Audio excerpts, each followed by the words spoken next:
What's up, everybody? You're listening to the Hustle and Flow Chart podcast with your boys, Matt Wolf and Joe Fear. Check it. Good morning.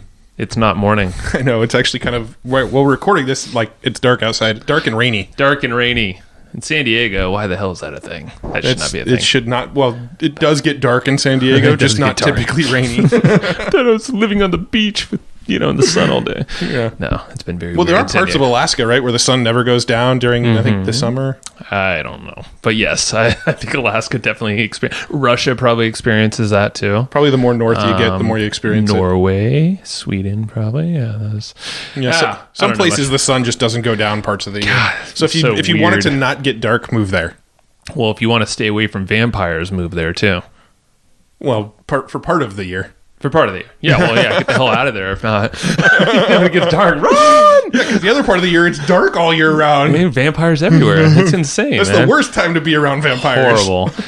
Well, totally not related to vampires. Nate Broughton, we're talking to him today. Perfect segue. I know you love that, Nate. Yep. Dude is he actually emailed us after this, and he was like, hope that was amazing. I can nerd out on SEO all damn day. And nerd out on SEO, we did. We done did.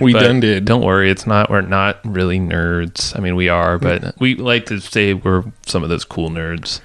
Yeah, we're just nerds. We're not really that cool. We just really try to keep up that image. But yeah, Nate is a total badass. He's a business partner of Nate, Jesus Christ, Dana Robinson, who is also on the podcast, and they co-run something called Opt Out Life, which Matt is promoting on his t-shirt right now, and he claims that he did not plan this. Yes, I'm wearing an Opt Out Life t-shirt. Calling BS on that. So I think he's a fanboy. Opt Out Life is their podcast. It is a membership they run, and then they actually put on local events here in San Diego where they round up local entrepreneurs under that Opt Out brand. Correct. It's really, really good shit. And Nate is this mastermind, so they're a pretty sweet duo. If you want to learn all about Dana, go check it out. He's a previous podcast from a couple months ago, but Nate is this just ninja SEO, just that's his thing. So he's looking for all these gaps in the market, and that's what we talk about, what's happening 2019 with SEO. Yep.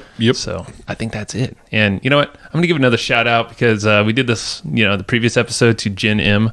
Again, Matt rolls his eyes for some reason. I'm rolling my eyes because I don't know what order these episodes are being released in. So by saying your previous episode, it may not actually have been the previous episode. Well, you know what? Make it happen, Matt. Okay. No, but Nate, like you'll hear in this conversation, and this is something that we are looking to optimize in our own business, is to grow kind of a staff of writers and folks to help us out to create more content, but more in-depth content as well. You'll learn, obviously, SEO loves this, Google, they love deep, rich content. So one place you could do that, and this is something that that we have used a lot of folks on Gen M, but go to Gen M and you can get some folks that are actually interested in doing this stuff in the marketing space. Evergreenprofits.com/Gen M gets you actually $10 off, because we had Mo Abbas, the founder of Gen M, on our show, and he hooked up listeners of our show with $10 off. So hook it up. Evergreenprofits.com/Gen M. And again, that link is evergreenprofits.com/Gen M. And now, talking about links, let's go talk to Nate about links and SEO and stuff. All that fun nerdy stuff. This is a nerdy but fun SEO conversation. These nerds like to make money, so let's go make some money. Hey. Nate, how you doing? Welcome to the show. What's up, guys? Good to be here. What's happening? Another San Diego guy dealing with weird San Diego weather. This doesn't feel like San Diego these days. It's very odd.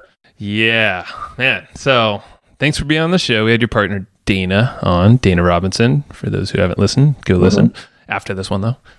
You and Dana, what, you have a Opt Out Life, the podcast, this whole training thing. What are you guys doing together? I'm just like, I don't know all the gamut of what you guys do. Well, I mean, these days Opt Out Life's kind of the brand we've adopted, but we've been friends for about 10 years, and we've put on events here and there in San Diego for like-minded folks like us and like you guys, entrepreneurs, investors, people doing what today we call the Opt Out Life. But from doing that over the years, just kind of socially and just kind of for fun and not really charging for it or having any plan for it, it kind of led up to the Opt Out Life when Dana published his book last year called Opt Out, which he wrote after having a midlife crisis and going to Bali and selling all of his stuff. And I liked the story and the name, and I was like, let's adopt that brand. So we've turned that into a podcast of our own, like you mentioned, where we interview people and tell their opt-out life story, kind of 4-hour work weeky. But people have taken an alternative path to life and income. And it's been fun, and we're slowly building community around it. Podcast listeners, subscribers, obviously, but email list and Facebook group. And now we do kind of have a paid membership where we're interacting on a weekly basis, where we've got some coursework, but also more just one-on-one coaching and helping people either grow their business or launch a business. Love it. Sweet. And I'm actually wearing my opt-out shirt today by coincidence. Fanboy. Yeah, Matt claims that he did not do this on purpose. I don't. I actually never pick out my clothes on purpose. It's literally always the top of the pile is what goes on. Very methodical. Very methodical. I feel honored. I'm honored. It's just the universe. It's meant to be, Nate. Yeah. So how the hell did you get into business for yourself? Like, what's your story? Because I know you've done a lot. I don't know your history or... Yeah, I know you're from St. Louis. I think that's about all I know. I just learned that just now from you saying it. So I think I'm right on that, right? Yeah. Correct. That is right. Yeah. Well done. My deep research. I don't know if you could even find that on a cursory Google search. That might be hard to find. That is from my brain, my friend.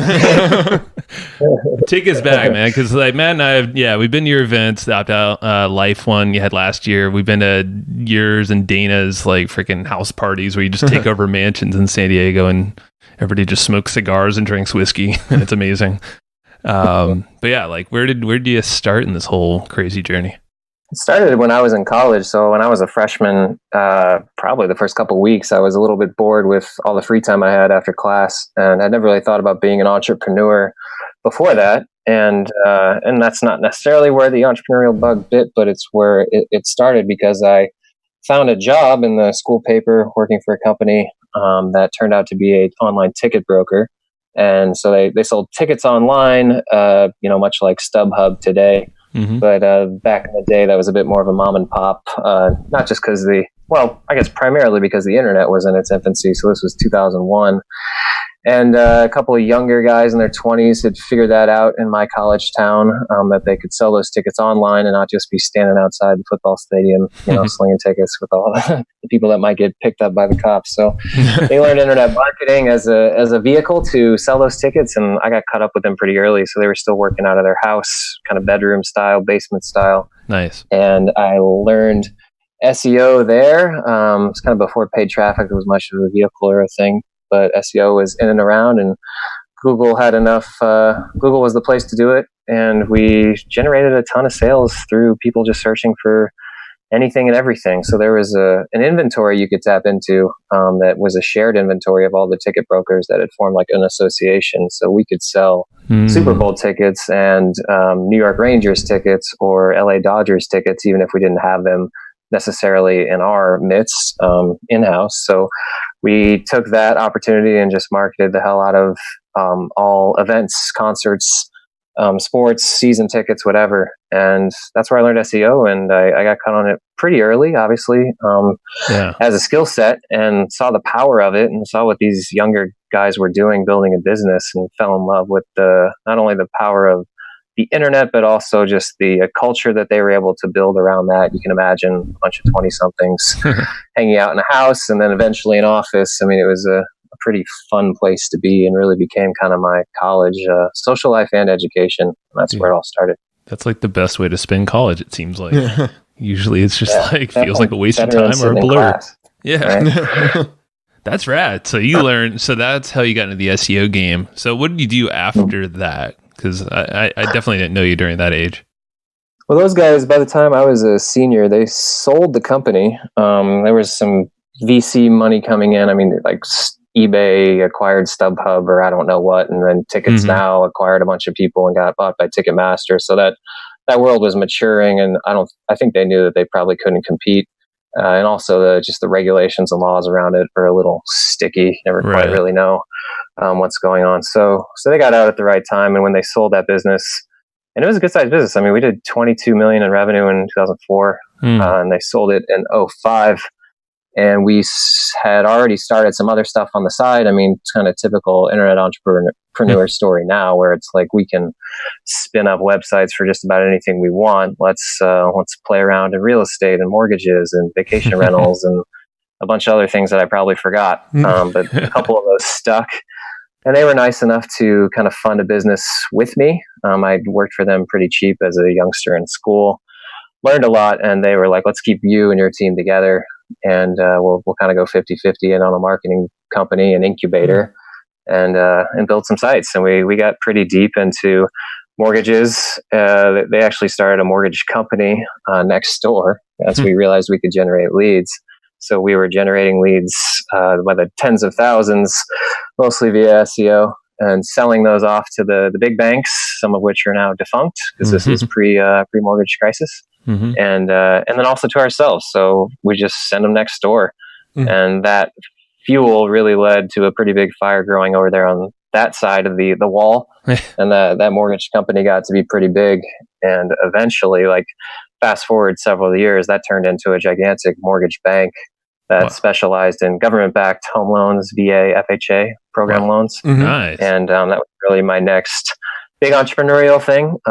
We started a few other sites and sold them off and had a vacation rentals network that we sold, but the mortgage company really took off and was a really cool learning experience on a whole other level because it grew to 50 million, 100 million in revenue, and we had hundreds of employees, and I kind of got to sit on the board and see that rise into another level of a size of company, and was a nice feather in my cap as well. Because it led to me being able to kind of exit out of that business and then, go on to the next thing, which is just apply the same tactics and some capital that I had now had access to a few other endeavors.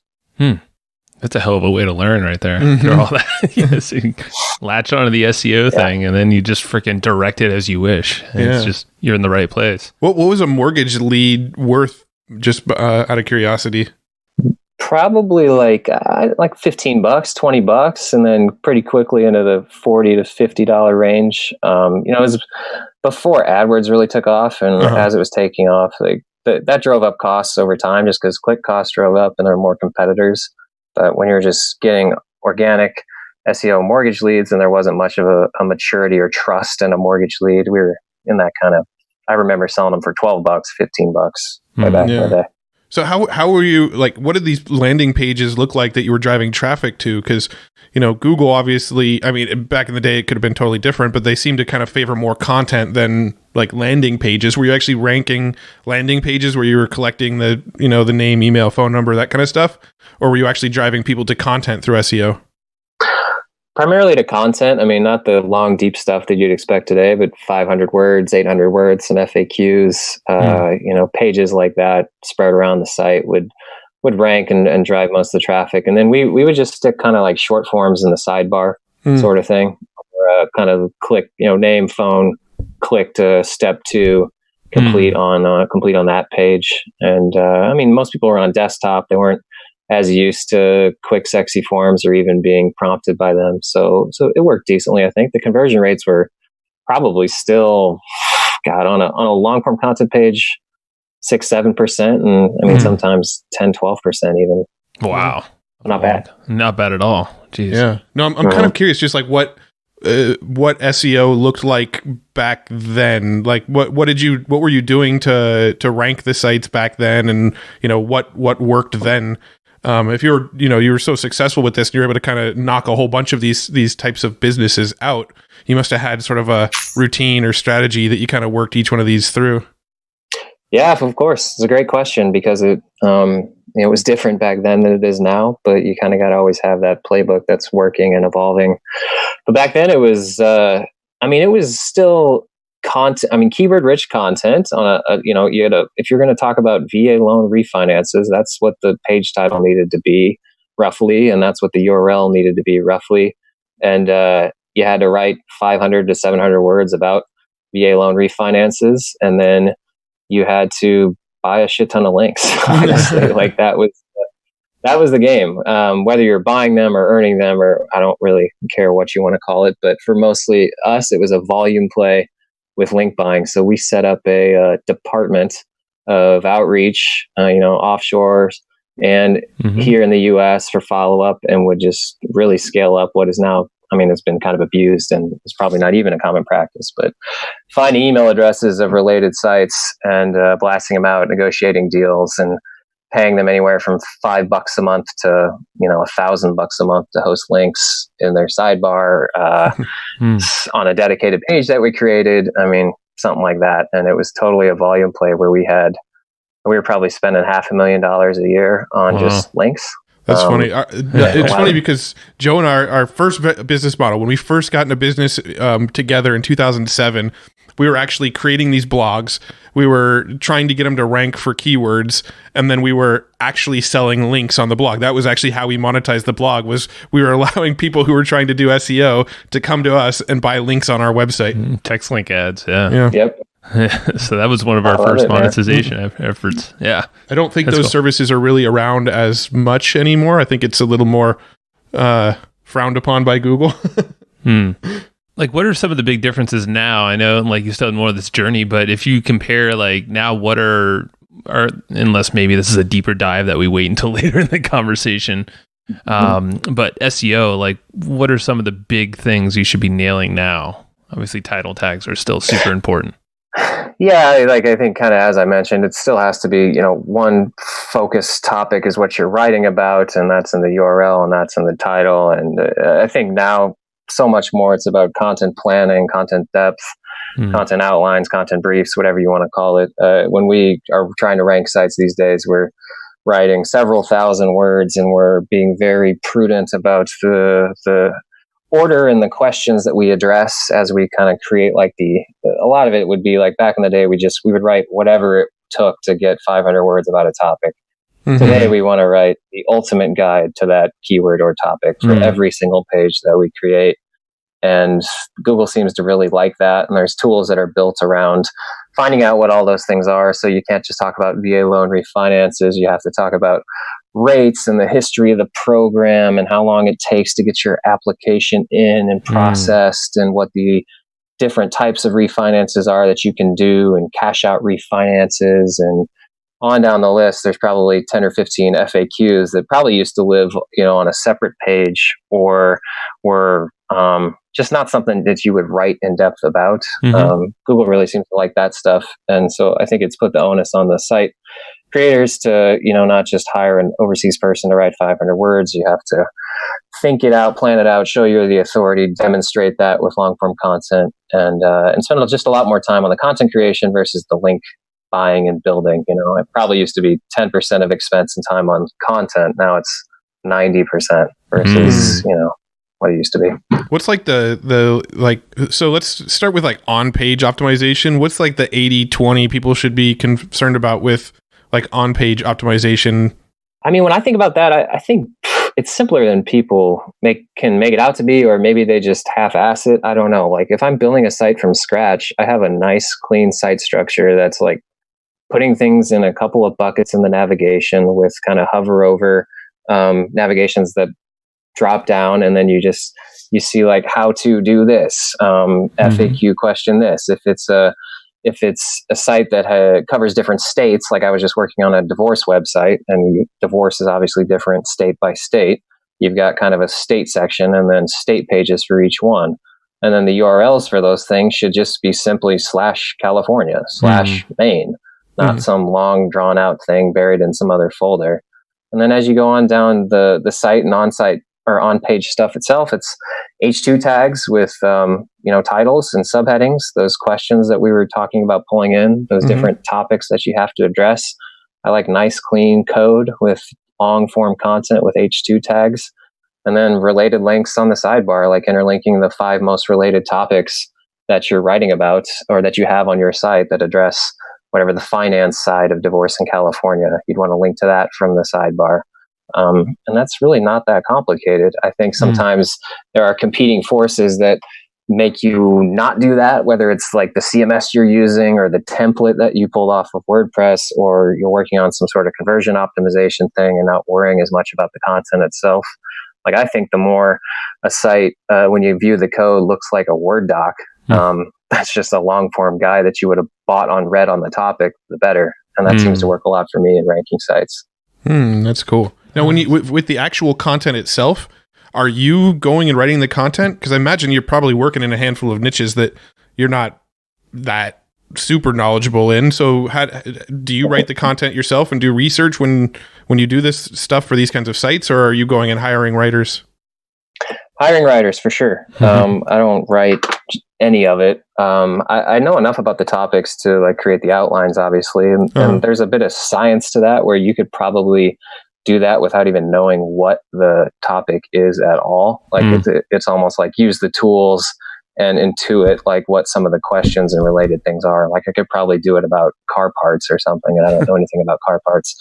But then it's just aggregating writers that. Over the course of 15 years, I've run into a bunch of freelance writers for a bunch of different projects and just hiring them, vetting them out, and then kind of having them on staff or kind of on call to crank this stuff out.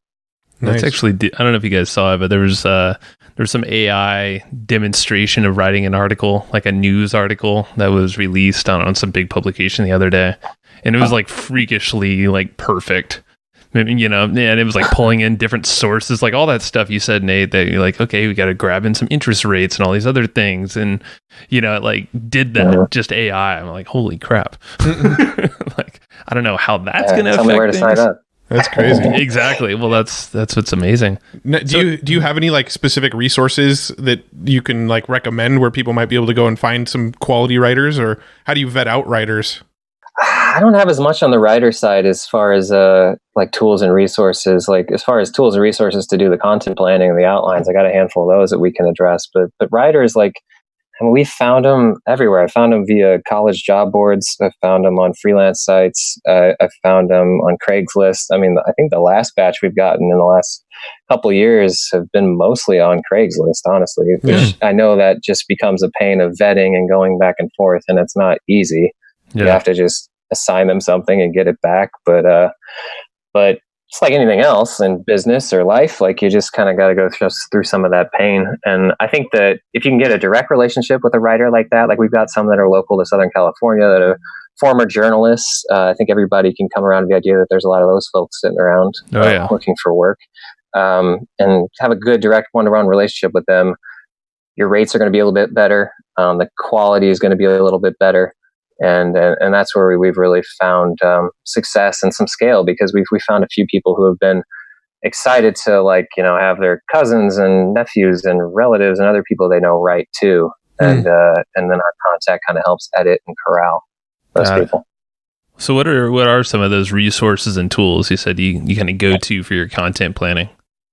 One of them is more of an enterprise tool. I guess it's kind of enterprise light, I would say, meaning it's a little expensive, but Market Muse is one. And I did a webinar with them recently, kind of walking through kind of how I use the tool and how it's working so well. But a friend of mine is co-founder of that business, and it is a great content planning tool where you can plug in a keyword and then get a lot of competitor analysis. I mean, basically they have their own Google algorithm and so many words to go out and analyze the top 10, the top 20. It give you a lot of red, green, blue on what keyword topics are being covered by each one, and kind of a grid. You can kind of start to see where gaps might be in between the keywords that you definitely want to touch on, or the questions you want to touch on, and those that are maybe being missed by some of those in the top 5 or 10 or 20 that you want to target. So you can build content briefs using that tool and that concept. Hopefully it's kind of being painted as I explain it.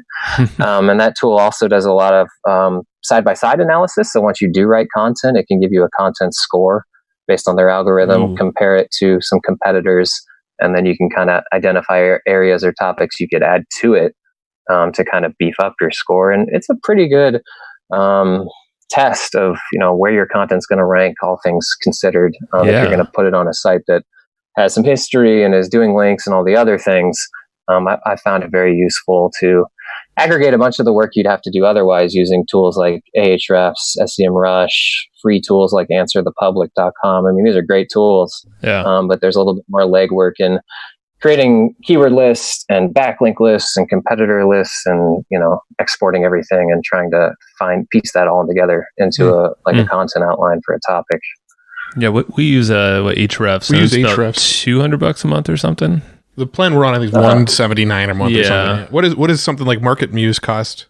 I think it's around $1,000 a month. Okay. They have a couple different plans, and they have like an agency level, but I think that's where it's at. Gotcha. And that you can kind of, anything you can do with like Ahrefs and stuff, that would kind of replace it, or would you use both of them? I still use both. I mean, I use all of them, honestly.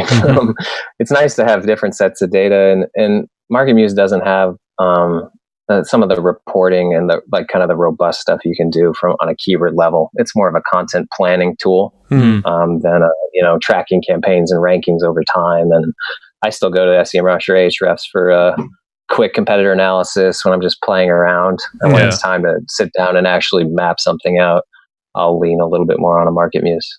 Cool. Got it. Yeah, that's usually our just to look for some gaps for some content or some very specific thing. Ahrefs with a little, Content Explorer, I think is what it's called on top. Something like that. Yeah. Or competitor analysis, like you said.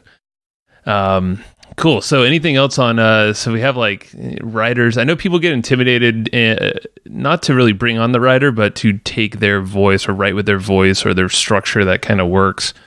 Can you shine a light on maybe a good common structure that you guys use for your content that also kind of serves a purpose to bring them in, almost maybe it's like advertorial style?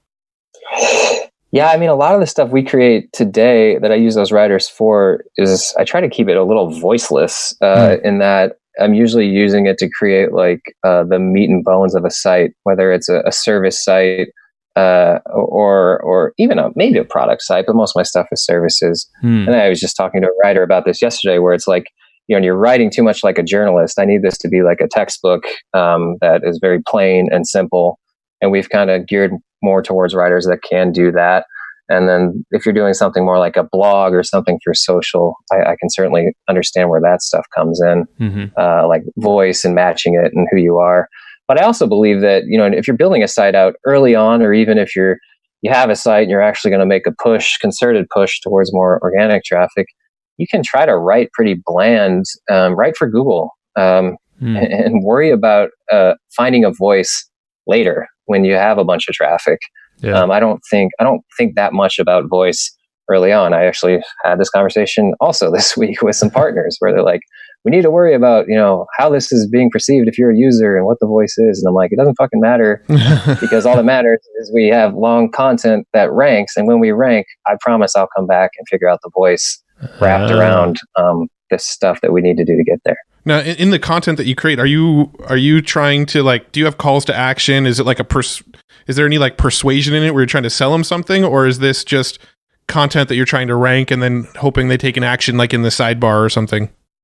Yeah, usually that's our approach. Is we'll go back through and add mini opt-in forms every X hundred number of words on certain content pages and stuff in the sidebar, and you can always go back through too and pretty easily jam that stuff in. I think it's a little bit harder to worry about that kind of in the same vein when you're just building a site from scratch or adding a bunch of content. I worry about that later. Gotcha. Got it. Yeah. No, I like the approach of just build what you know that Google wants to see first, just to get some momentum going. And then it's almost like you can cherry pick the ones that are sending the most traffic to you, bringing you the best results, and then maybe modify as needed. New call to actions, links, voice, if you really want to.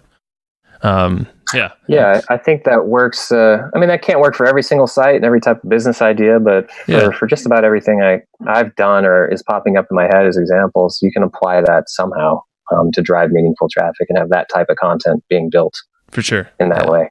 Got it. And then so what sort of off-site stuff are you doing? Are you still going and buying links to get the links back to the site, or do you have any tips or strategies there? Yeah. We're doing a little bit of that. I mean, it's certainly not the text link ads, the sidebar widget stuff anymore. There are networks that you can plug into to get access to what that evolved to, and it's been this way for a while, as you probably know, is more like article links, guest posts, editorially including links in sites that actually do get traffic and are read. So I think there are still some connections for that, ones that I have just from being around for a while, and also straight up vendors that are worthwhile to go to and see what their publisher menu is. And I can kind of just cherry pick through and pick out sites that are ones that haven't been used too much or are actually have a few good metrics. And I think it is important for any site that wants to build up some SEO value and organic traffic to get those types of links. You just kind of make that a piece of the strategy, and we'll do that. We'll also do outreach, like old school stuff, to get, I call them resource links, whether that's from libraries or associations or scholarships, with colleges. Like, I think that's all part of a good link profile as well. So all that stuff still goes on. It's just at a way lower scale than back in the day. I think because Google's kind of crushed the volume game of it and also dissuaded a lot of people from kind of going out and doing it. But we'll totally have, like, if we're jumping into, what's a good example? Like, we'll have a fertility site. We're jumping into fertility. We'll go out and find all the fertility associations and related things for pregnancy, and we'll build some content specifically towards them on the site, kind of resource style, calculators, tools, do manual outreach to try to get on old school link pages, or maybe get a write up on one of those sites. And that's cool. That's not trying to game anything, I don't think, in the way that Google's truly trying to punish anything. And it's an important piece. Yeah. And I guess if you're enhancing content, and somehow giving more value within maybe a post that you want to get updated with something for you, a quote of yours or a brand mention, a link back. We've definitely done that before, and it works, almost like the outreach approach. Yeah, for sure. Yeah. Now, when you get into like these various niches, like, fertility and mortgage banking and stuff like that, how do you find these people? How do you decide which one to go explore next? I don't know. I just I go to dinner with people like you guys, and then someone says something, and we're like, yeah, that's a good idea. Well, are you? It has to be generated from somewhere like that. But then I think evaluating it is, you go and look at the competition, the search volume, et cetera, et cetera. Well, I mean, you've got to obviously assume that, you can monetize the niche before you start building out the content. So you're going and finding companies and going, cool, I can send these guys leads. I found somebody I can sell leads to. And then you go and build a site, or do you go build a site and then go find people to sell the leads that the site generates to? A little bit of both. I mean, it's certainly, like, one of the other sites I built recently was eligibility.com, which is a kind of a derivative of the mortgage stuff, because we were doing government-backed loans. And I knew that there were components of that. Like, you think of it as like a top of the funnel eligibility for anything in the universe. Well, being eligible for a home loan is certainly one that gets search traffic, and there's people that will buy those leads. Being eligible for Social Security disability, which is a government program that typically requires you hire an attorney to go through the process. Attorneys are going to buy leads, and there's a mature market for that. And then there's all kinds of other ones that it's like, I know there's a professional service provider behind this. Maybe it's not as mature of a industry, so to speak, as mortgages or certain types of attorneys, meaning that there's not affiliate programs for it, and it's not people you see advertising at LeadsCon. But you can understand that there's people bidding on those keywords already and having landing pages looking for phone calls or lead submissions. You see that sort of stuff. That's probably enough to say that's going to be worthwhile. I like it. Gotcha. Yeah, I'm just thinking, because we take a big, heavy affiliate approach with everything we do, selling other people's stuff. Sounds like you, just mainly leads. I was going to say, our business models are pretty much kind of the same business model. Right. Sounds like you sell the leads, where we go for the affiliate referral.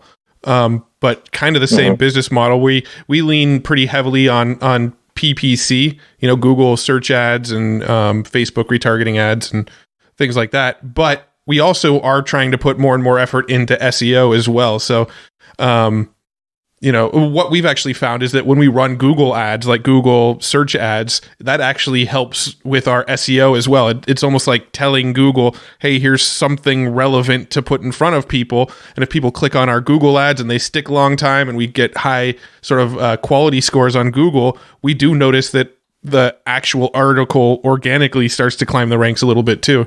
Have you experimented with anything like that?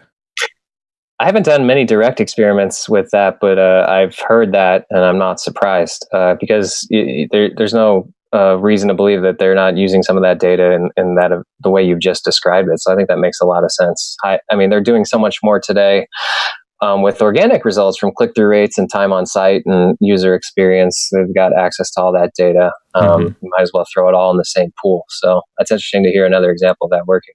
Yeah, no, that's what we noticed. We're like, this is kind of cool. Because now all of our paid efforts, totally just like SEO is just a kicker. So it's just free traffic from there. Now you're showing up twice maybe on the same page. Yeah. Like, even better. Is there anything that we're not like bringing up or not thinking about when it comes to, driving SEO traffic for the purpose of either, generating leads or making sales of affiliate products? Like, I feel like it's kind of a big topic and we're kind of touching on the content and the SEO, but I'm wondering if there's like anything. Something we're missing. If there's like a missing piece to the puzzle that, if somebody listening to this was to try to go test some of this kind of stuff, like might be left out. Not in my playbook. I mean, that's all it is it's content and link building and a clean site structure. And, and it's, I think that maybe the thing we're missing is the stick-to-itiveness that it requires and the patience, that's whether true. That's with budget or time or both. I think a lot of people get frustrated with SEO because it takes time and it goes, some sites go way faster and way better than others. And, not always direct monetization happening in month 2 if you're kind of building towards something. And especially if you come from the world or know about the opportunities with paid traffic, flip it on today, get users, figure out what you can do with them. I can see why that's appealing. So SEO can take a back burner or have a bad taste in some people's mouth because it's more like just going to the gym every day and maybe not seeing the results. Well, even the Google search ads are, it's an amazing keyword research tool because you can actually split test different headlines and things like that. So let's say we're driving PPC traffic to an article. I can test, 3 different headlines for that Google ad, see what headline gets the best click-through rate, the, longest time on site, things like that. And then the actual article that I was driving that ad to, I can go rename that article to whatever got the best click-through rate and optimize for click-through rates, which, impacts the SEO as well. So, there's, I feel like there's a lot of benefits to sort of cross-breeding your PPC search traffic with SEO. I like that because that's like you can almost like go back and just split test and update your posts themselves. Like, I don't know if that's even a thing. I've never heard anybody doing that. Split testing their Google ranking titles. Is there like a certain amount of time that you're kind of shooting for with SEO, as far as like how long it takes to rank? Like, do you typically see something takes 6 weeks or 2 months, or I know it could be all over the place and it's dependent on the competition and all sorts of things, but is there kind of like a benchmark you're shooting for? I guess there is, and it's probably like project specific because the qualifier you just gave. But I mean, starting something from scratch, I'd like to see some of the easier keywords in 3 months, 6 months. I mean, I think every site builds like a year project. I've had some that have really taken off in year 1, but most of the ones I built, even in the last couple of years, I mean, year 2 is where you really start to see the big hockey stick going northeast from a couple thousand uniques. Now we're 30,000. Now we're 60,000. Now we're 100. If you're going after stuff that has that potential, it's definitely a 9-month, 12-month sort of thing. Yeah. I think that's probably like the hardest thing for people to wrap their heads around is just knowing that the work we do now, like the seeds we're planting now, we're not going to be able to, harvest them for a year. Sure. Well, Nate, have you ever done, have you purchased previous domains that have some authority, rather than building something from scratch? Yeah, not as much recently, but a couple examples from the past with that. Like our vacation rentals business I mentioned, we bought lakerentals.com and coastrentals.com, and they were existing websites that some old man owned in Wisconsin or something like that, and we were pretty quickly able to change 301 a bunch of the old pages, kind of create our own kind of clean folders and a bunch of new content. And I mean then you got like a 60-day turnaround to see some real results. And I've also done the whole like buy an old existing site, 301 it to a different one, and within 2 weeks you've got a top 5 ranking on a quote unquote new URL. That game can probably still be played. I think I saw someone doing it this week. I was kind of digging in on. So there's still some things that you can leverage like that if you find the right thing. I think it needs to be like we did that one that we did was in and around web design, web designers. This was like 06, 07. It was ranking top 5 or 10 for those 2 keywords.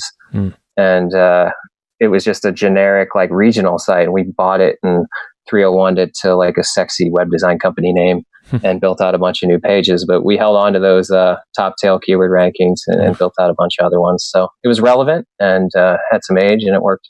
That makes sense. I'm sure there's a lot of them out there that are just sitting on Flippa or some other, I don't know, buy sell site. That'd be the place to look. Sure. I'm just thinking out loud because we might be able to get some like free advice right now about something. But go ahead. I was gonna say, so we've got a site in the health space that we built back in 2007. Right. So we built all of this content in like this health blog.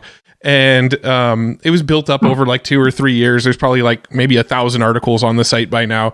And we've never done anything with it. And it gets like probably 50,000 visitors a month. And all we ever did was like throw some AdSense on it and go, all right, let's see if we can make some money off this AdSense. And it's still live to this day, getting that kind of traffic. Is it really getting that traffic? Yeah. And like, Dear God, I forgot about this. And then like our AdSense, like I'll check in and it's like, we're making like $20 a month on it. And I'm like, fuck this. There's got to be a better way. So I'm curious, if you had a health site that was getting that kind of traffic, but was like pretty much not monetized, like what would you do with it? Good question. You should be making more money, dude. You're getting that much traffic. That's awesome. Well, it's something that's just been a back burner sort of thing that's never really been a front and center. Let's go play with this thing. We're not in the health space, so like, right. I mean, that's an exciting general vertical to have a site like this in. I mean, that's one of the top ones, right? So I would, I don't know, I would bring that up at one of those dinners and see if anybody's got any ideas where they could JV and 301 that to something, or I would try to sell that thing on Flippa probably. Or if you got a site with that much history, I mean, who cares if you're really monetizing it right now? You might have the opportunity to publish a bunch of new content. You might even test finding like 5 or 10 keywords that are, not overly competitive, but are related, and throw up some new content, long form content on that and see if those rank pretty fast. Cause that'd be a good indicator to know, we could do something with this, or it'd be nice to know that if you're going out to try to JV or sell it too. Right. Ooh, I dig that. Nice. That's easy enough. Yeah. Well, also this podcast is going to be heard by a lot of people. So if there's anybody out there that's like, hey, I want to help you monetize that health site, get in touch. There you go. You know how to get us. Thank you, Nate. Yeah, I'll write a couple of the articles if you let me drop a link in there, man. I was just going to say, maybe we could work a deal out here somehow. Yeah, I actually haven't looked at the analytics in probably a year, so I'm sure there's been some drop off, but I'm going to look into that again, because that's a site that does rank for some pretty good keywords. Yeah, some random ones, but yeah, nice. we haven't put a focus I got content coming out my eyes with for health, so we can watch that. There we go. Right. Maybe we shall chat after we check the numbers on our end and see. That's cool. How about okay, so you guys have the podcast too. I want to be careful on time here. We got like 15 minutes before you got to bounce. Do you guys do any kind of SEO for your podcast to try to get that more exposure? We haven't proactively done it yet. There was plenty to do just to get that launched, but I've been kind of keeping a watchful eye on it, because part of it too is just, having a site with a little bit of age, and I know we'd pick up some links here and there with whatever PR we were doing. So yeah, I've kind of gone back and looked at that now that it's about a year old, and it's cool to see us ranking for some random terms, some articles we put up, and our guest name. So we had Boston George on, the guy from Blow, the movie Blow, and we were getting a bunch of traffic for searches on his name, because I think we were actually not even page 1. I think we were like 12th or 10th. Wow. But seeing that pop through on the analytics was interesting. And yeah, I think I was thinking today about how that's definitely an opportunity, especially given my skill set, to think about, what are the 10 or 20 things we could create this year that would be worthwhile to get 5,000, 10,000 searches a month and go after. That would be wise. Thank you for reminding me. Wise. Yeah. So yeah, I mean, we've pretty much only ever with the podcast, we've only ever focused on ranking people's names. We're doing pretty well for some names. Like I think we're on page 1 for Roland Frazier, and we're on page 1 for Bob Serling, and there's a handful of others. People, but so with the podcast, I know you've kind of used some unique strategies to kind of grow it to where it is now outside of SEO. I know you probably don't want to share all of them, but is there like one or two like really cool things that have worked well that's sort of outside the box for growing a podcast? I've been a little frustrated in the avenues for growing podcasts, honestly. Like it's such a I don't know what to call it, a little cottage world where there's just not a lot that you can do. But yeah, I've tested some things.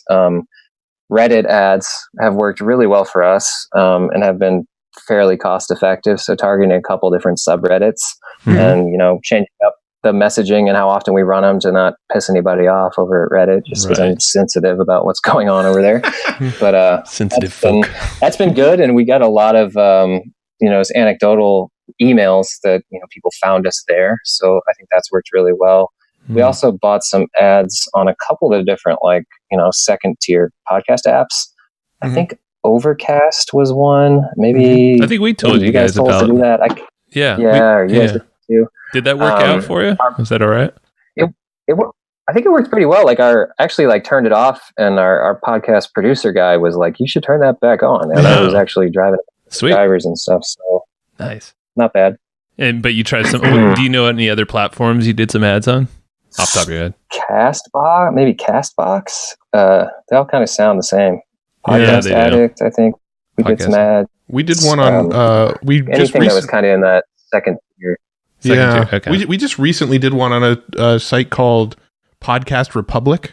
Yeah, that one it's doing okay. If when I look at our last 30 days, it's actually like our fourth most used app for listening to the podcast. So it's they all kind of add up, but like you said, it's kind of a weird way to go about growing a podcast. Yeah, well, we've never done really interesting. We've never done anything with our podcast where that one marketing tactic, when you look at our stats, created like a hockey stick growth curve. It's always just been kind of like slow, like incremental growth month over month. Mm-hmm. Yeah, and that's what's so frustrating about it. And it's also just the analytics side of it is just so limited. It's archaic as hell. We're used to Facebook and Google, and it's just not there. Yeah, you can't track shit. That's like you said, anecdotal. That Reddit's working because I'm getting a random email from someone that said they found me on Reddit. I'm like, that's literally podcasting in a nutshell, right there. You're relying on. That's quite honestly how does it work on Podcast Republic? Is it like a CPC thing or a flat buy or no? It's a flat monthly rate. So I think we paid like $400 for 30 days. And it's like a ranking thing. And then they have like a website where they like rank podcasts, but you can actually like pay to jump to the top of the ranks. So we paid to be ranked the number one podcast on their platform. We're number one. So, but don't tell anybody. Yeah. Podcast listeners, our Podcast Republic listeners. True patriots. Hey, unveiling the podcasting nature. Yeah, you're getting a little behind the scenes of some of the growth tactics that we probably never thought we'd actually share, but fuck it, we don't care. Yeah. So, Nate, what other badass stuff are you working? Like, you have Opt Out Live with Dana. Obviously, the whole point of that's not to work too hard, though. But right. Like, what is it that you're getting? Like, are you just gonna? It sounds like you play the long game with everything. I know you have some real estate too. Yeah, real estate. Nothing too exciting about that, but it's a smart thing to do. I do. I'm not in a big rush to chase after much stuff. I've kind of learned to calm myself down over the years, and also with my biggest probably skill set being SEO, you kind of got to play a long game. But sure.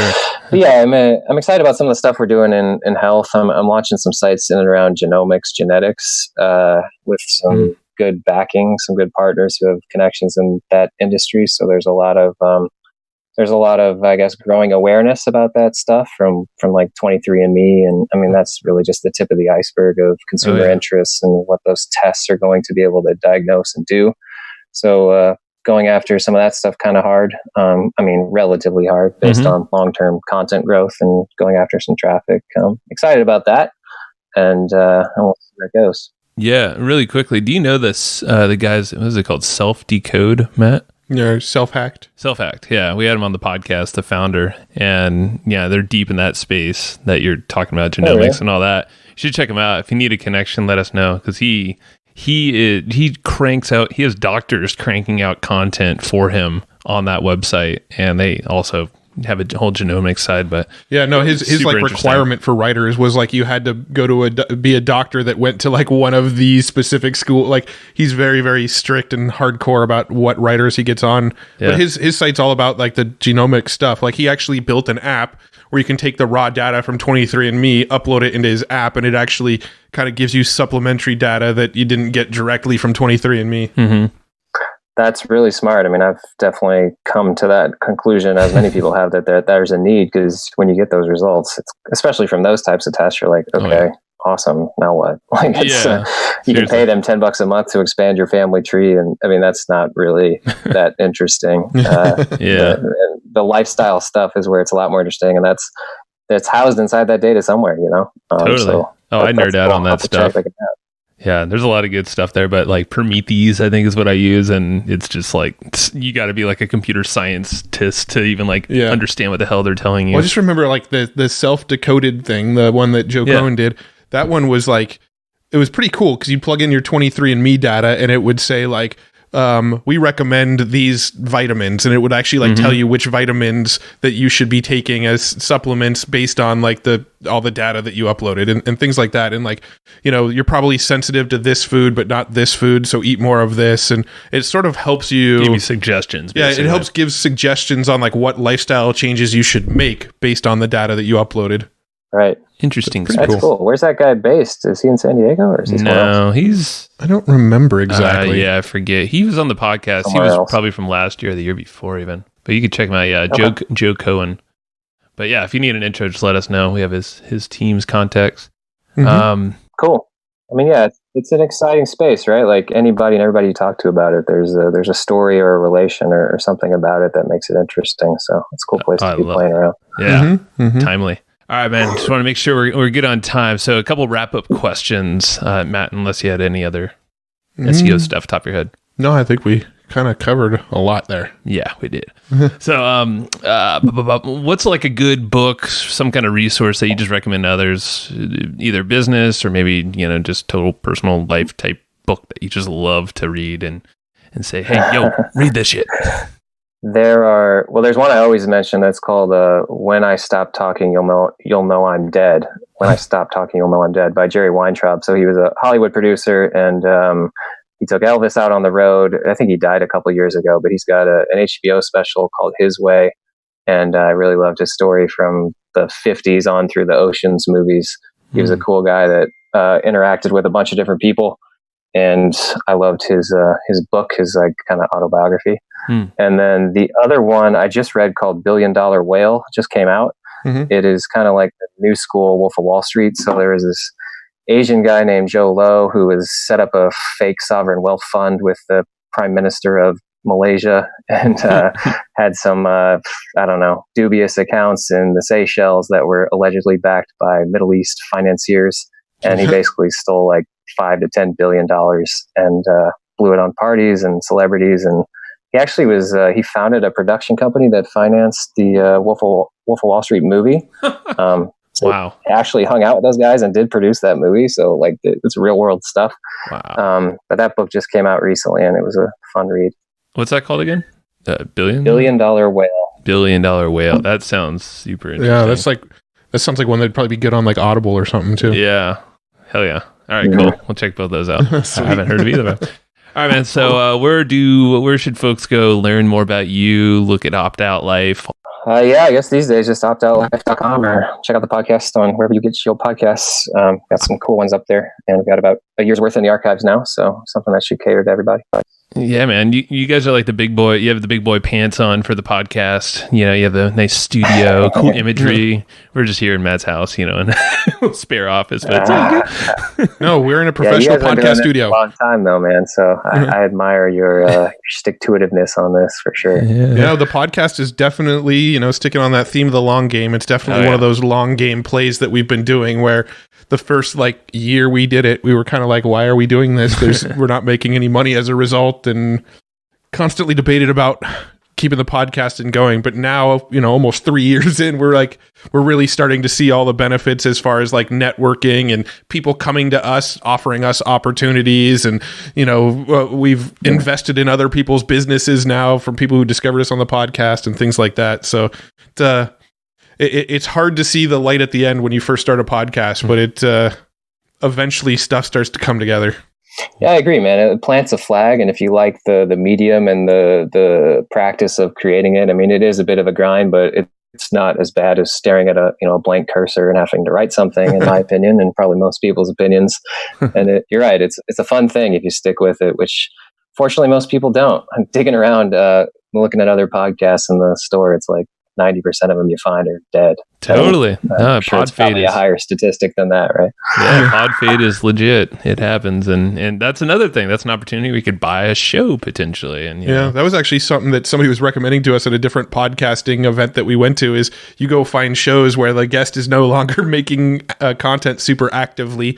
And you go to the host and offer to buy that podcast off of them, and then you just replace their feed with yours, and then everybody gets your episodes downloaded to their device.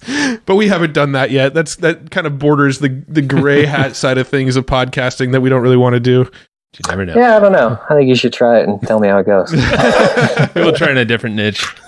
Give it a shot. There you go. I like it. All right, man. Nate. So optoutlife.com, that's where you can learn everything you guys are up to right now. And it's a badass podcast, badass guys. Dana is awesome as well. So when's the next event? You putting on another event, or do you not have plans yet?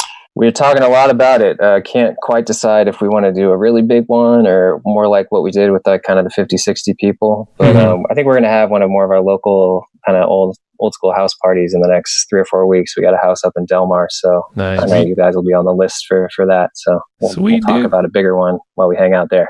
Cool. Awesome, man. Sounds good. Cool. All right, buddy. Thank you for your time. It's been fun, man. And we'll see you soon.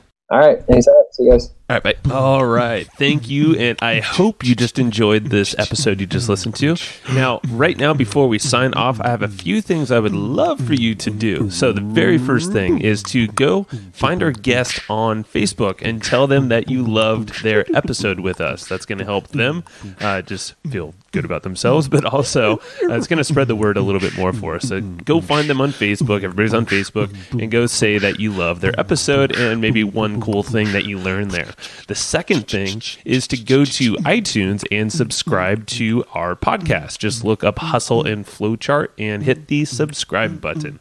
And the very last thing, the third thing, is to leave us a review on iTunes or wherever you're listening to this podcast and help us spread the word more. That's how more people are going to get this awesome knowledge, this cool podcast training, and a whole bunch of other cool free training that we give out at evergreenprofits.com. So that's about it. Go find them on Facebook, go subscribe on iTunes, and leave us a review. You would be amazing if you did that, but you're always amazing. So thanks for listening, and we'll catch you in the next episode.